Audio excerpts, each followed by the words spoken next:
Welcome back, YouTube. Another great episode coming at ya from Blueprint Autosport. A lot of you is, commenting on YouTube saying, hey, where are you located? What's the shop info? I actually put that in most of the videos at the end. Check for that. But we are located in Illinois, by the way. But today we have a Leroy's car. A bit of history. He had this car for a while. It's a built motor, and he came to us from Georgia, because he had issues. We fixed most of them. Now it's just a tune. He's getting a flex view tune, but he has a setup that I haven't tuned in a very long time, which is the FP green. So this combination you don't see a lot, which is a built motor with the old school AMS TMP or TPM cams, which are basically Kelford, but their own spec. And he has an FP green, which is the stock housing, and you send it to Force Performance and to convert it into the green size. And I'm looking forward to tuning this. I don't know what's gonna happen, but looking forward to small turbo, built motor, large cams. Yeah, let's get to it. Stay tuned till the end of the dyno session, which is about 10 minutes about this video, and I'm actually gonna go over my feelings and my thoughts on this setup, plus shop updates for those of you who are interested. Stay tuned.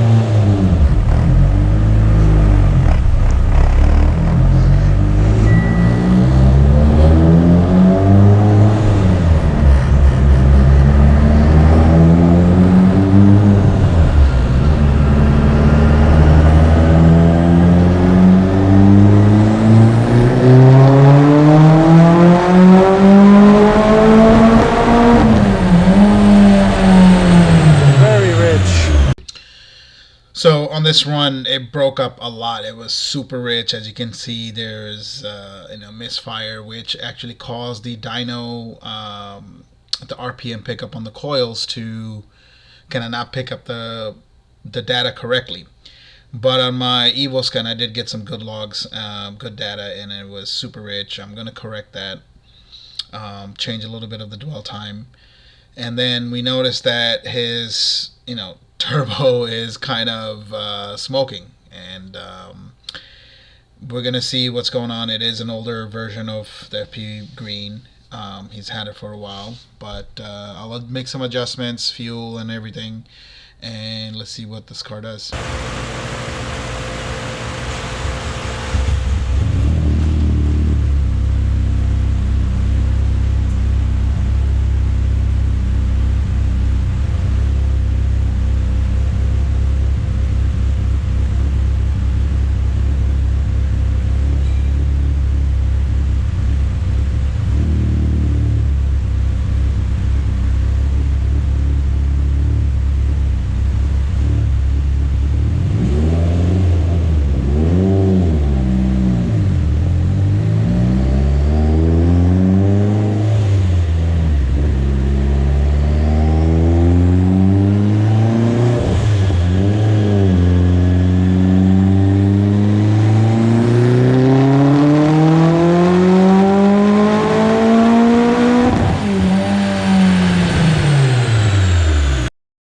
A little better, but we continue to have issues with the breakup, and I think the ignition pickup, the coil pickup on the dyno is kind of going as well.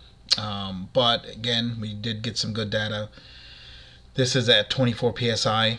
I'm not running any timing or anything like that, but it needs a little work. The torque is definitely not 461. That's just the way the dyno read it because of the ignition pickup. But we will continue tuning and see what the car does.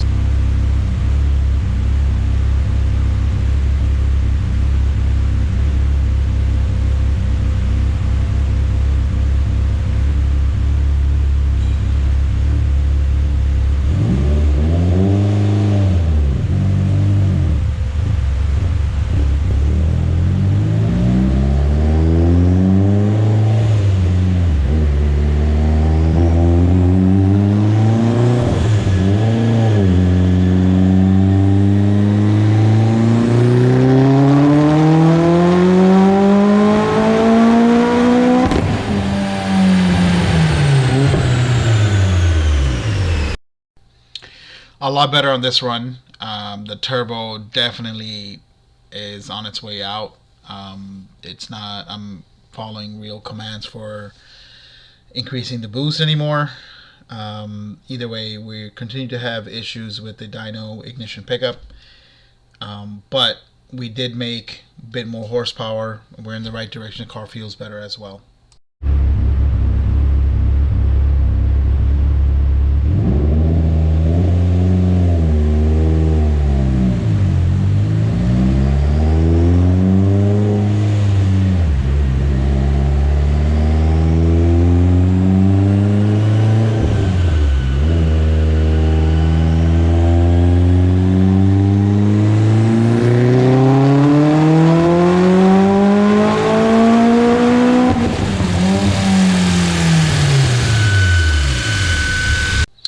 So that run was a lot better. Don't be alarmed. That sound at the end was something got into the dyno fan and we just took it out. But this is where we're going to leave on 93. He is running 85 and I feel like this turbo is done. Like it's just out of breath. We are going to switch to E85 and start the flex fuel tune.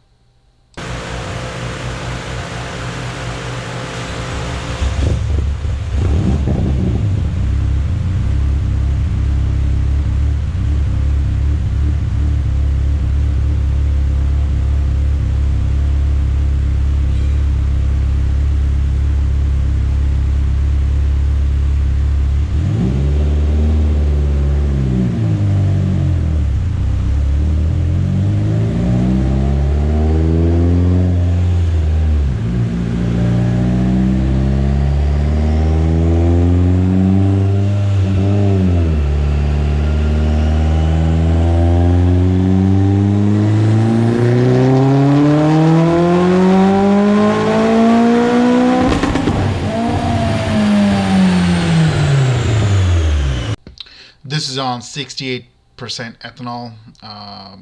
We would have loved it to be 75 plus, but this is what it is. This is on 25 psi, and I'm going to try to add boost, but I don't think this turbo is going to let me.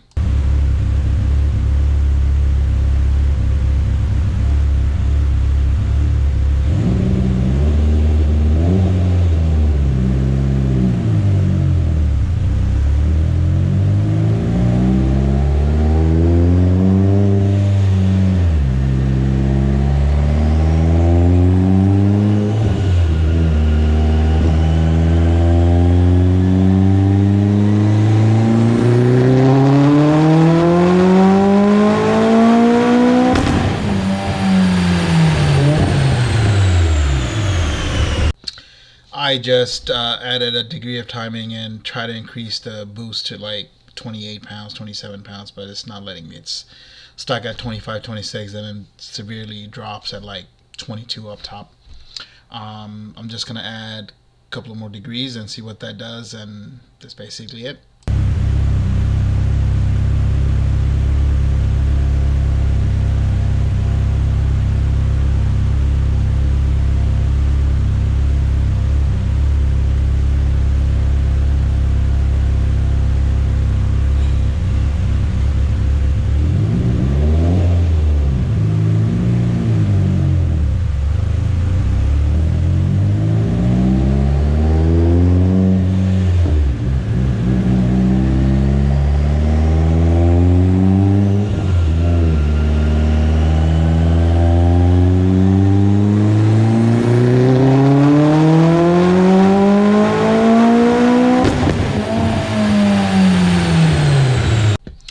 So this is the final number that the car produced. I can't get any boost out of this.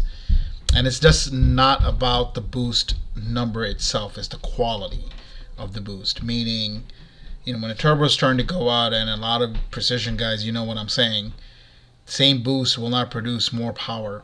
This setup easily could have been close to 500. But I'm stuck at where I am. But, you know, Linroy knows he has a good setup. He just needs to, you know, change a couple of things. And next season we will. And this is my verdict. Here's my verdict. I probably won't tell anyone to run this setup. And the reason is, first of all, the cams is not my favorite cams at all. Okay, can you load the music? These are not my favorite cams, and the reason is these are pretty large cams, and I think the exhaust side, like if you go to Kelford and you order Kelford B series cams, they will, you know, if you look at the exhaust versus the intake, they're different. If you go to GSC, they're the same. The exhaust duration and the intake duration is the same. So I think AMS went to Kelford and they made these cams for them, and I think they're big, and the exhaust side is big too. The bigger duration than the ones that Kelford produces. And Kelford makes what? The Bs, A, B, and C. The Bs like, you know, 272 or 4, I forget. And it's like 168 on the exhaust. And same thing, it's a mismatch for spool and a few other things, and I love them. Same thing, GSC, you know, they're great. But this one, on this particular setup and everything in the turbo, I really can't hit it before 3 because of how large the cams are. It'll like start to stutter. You know, I could play with the Mavic, but it's still not exact. These are big enough that it'll cause that issue, especially on the exhaust side, even if we zero out the cams. So, you know, small turbo like this, I would definitely do something. If you do want to do cams, maybe like, you know, S1 or Kelford Bs. But as soon as I hit it though, it's on, like it spools so fast. But this is where we had to stop because he's not really making any more power, and I can't get the boost up because of, I think the turbo's old and, you know, kind of tired. But he probably would have made another 30 horsepower on this, I would assume, maybe a little. So my battery ran out, I had to switch cameras. But yeah, I wouldn't recommend anybody doing that. I would do smaller cams. And you know what, why are you running FP Green anyway? I mean, there's so many options out there. I would run a GTX now if this was good, but he did this a while back. It was like 7 years ago. So a couple of updates. We are going to program him today. We just did a boost leak test. We were about to start him up, but there's a leak underneath the throttle body. We need the gasket for that. So we're going to program the haltech and the cluster he got today. And his fuel system is all done, ready to go. He's running quad pumps. You know, I think it turned out good. We're using a box for the fuel circuitry. And then we have Tyler, my boy. So Tyler has been painting this car for like 2 years. He's been to shop, and it's just was a nightmare for him. But he finally got the car in. We are building a 2.2 daily driven S3 cams with, you know, Zona 105, I'm sorry, Zona 95, Morrison Fav, haltech, built trans, built everything. And he's going to be daily driving it. It's going to be really potent. It's going to be one of the fun cars, and you know, it's thing is clean in and out, low miles, whole enchilada. I'm going to do a detailed video on this as much as I can for those of you who are interested. But that's it for today's video. I have more news on more stuff that I did to the Corvette, which will be coming on next week, and a few other tuning stuff. But stay tuned, and thank you guys for watching. Don't forget to subscribe. Thank you for the love, and be kind to each other.